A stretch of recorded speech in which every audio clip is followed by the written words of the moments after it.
Glory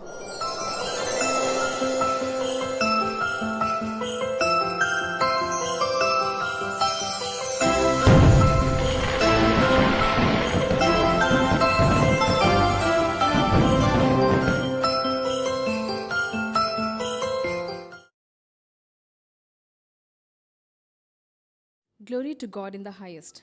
Welcome to Christmas Ashiyangal from St. Anthony's Media. Motherhood has always been a sacred and a noble vocation, but Mother Mary raised it to an even greater stature when she became the Mother of God. As a mother who is blessed among women, Mary gives us the clearest and the most inspiring picture of how an ideal mother should be like.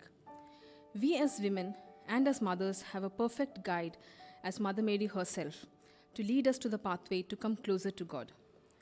She teaches us certain values from her life, like value of humility and obedience. Then Mary said, "Behold, I am the handmaid of the Lord. Let it be to me according to your word." These words of our mother shows how humble and obedient she was. Being humble is not always easy.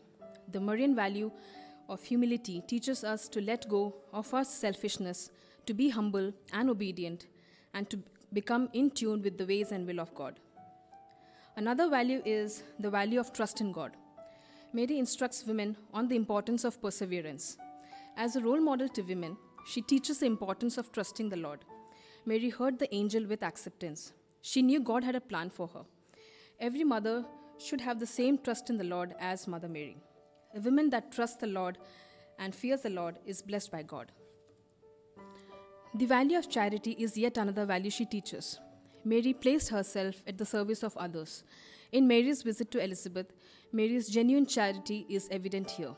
She forgets herself and, motivated by the faith in God's word, places herself at the service of others. One more thing to learn is that Mary never complained throughout all the trials. Like a ride on a donkey all the way from Nazareth to Bethlehem when being pregnant, then the rooms full, there was absolutely no place to stay. Then the visit of 3 wise men, and thereafter a travel to Egypt to save the child. In the midst of all these trials, Mary did not complain. She never lost the sight of Lord. She used her complete trust in God and her strong will to overcome all the obstacles and setbacks. When something bad happened, she continued on because she knew it was all part of God's plan. All these values may sound negligible, but these are the very strong foundations which would bring us closer to God. As we enter this Christmas season and the next seasons the Lord has for us, may we remember to have a heart that is submissive and obedient to God in our lives in the same way as Mother Mary had. She sets a great example for us in the form of unwavering trust and faith in God. Merry Christmas.